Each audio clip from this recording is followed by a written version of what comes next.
Македонските малцинства во соседните држави по долги години конечно во видикот на една македонска влада. Нашинците од другите страни на границите велат дека властите покажуваат грижа и интерес за нив, нешто што воопшто не било случај додека на чело на државата беа СДСМ и ДУИ. Ако претходно за нив властите не сака ниту да говорат, сега тие се дел од националната стратегија на владата. Гордан Јорданов од Обединетата македонска дијаспора за Алфа вели дека конечно се гледа дека државата не е слепа и глува пред проблемите со кои се справуваат нашите кои живеат во други држави. Можеме да забележиме дека оваа влада ги стави таа тематика, да кажам, ја вметна во националната стратегија за дијаспора, нешто што ние како организација едноставно не го гледаме како иста тематика со дијаспора.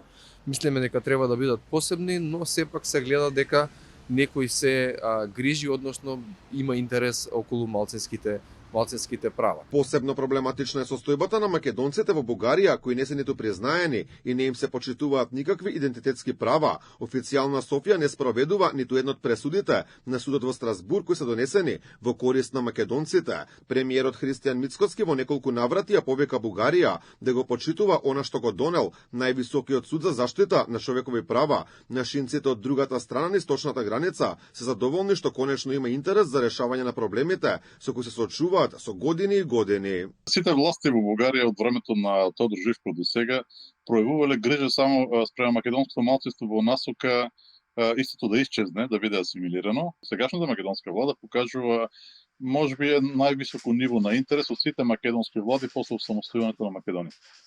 Ние сме многу благодарни за тоа и мислам духот на нашите луѓе е подигнат овде.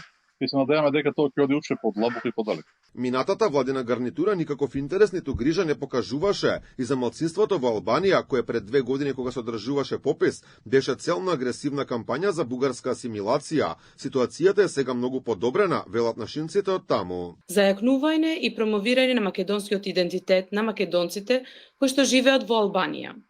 Апсолутно за ова да биде можно, потребна е голема поддршка и ние сме среќни што ја имаме поддршката на македонскиот премиер професор доктор Христијан Мицкоски. Тој го показа тоа со дела.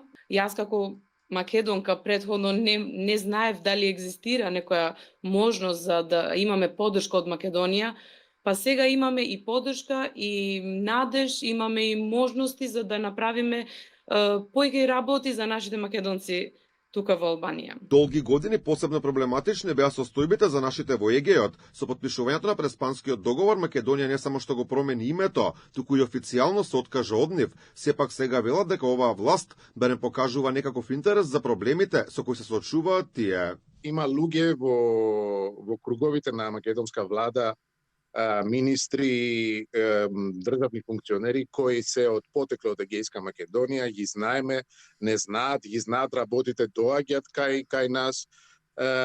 Има постојано некаков контакт.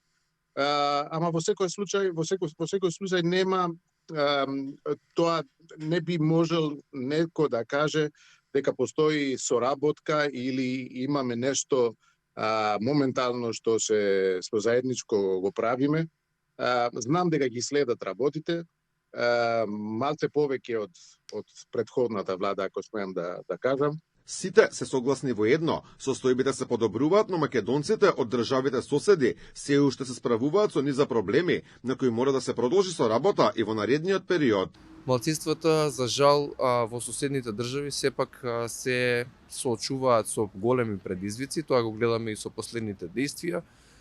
Тие се уште, за жал, иако со сите, да кажеме, признавања на нивното постоење, се уште имаат екзистенцијални причини или причини на препознавање, не смеат да пеат, не смеат да говорат и така натаму. Но сепак мислам дека со сите овие проблематики ние ќе се фокусираме на солуциите.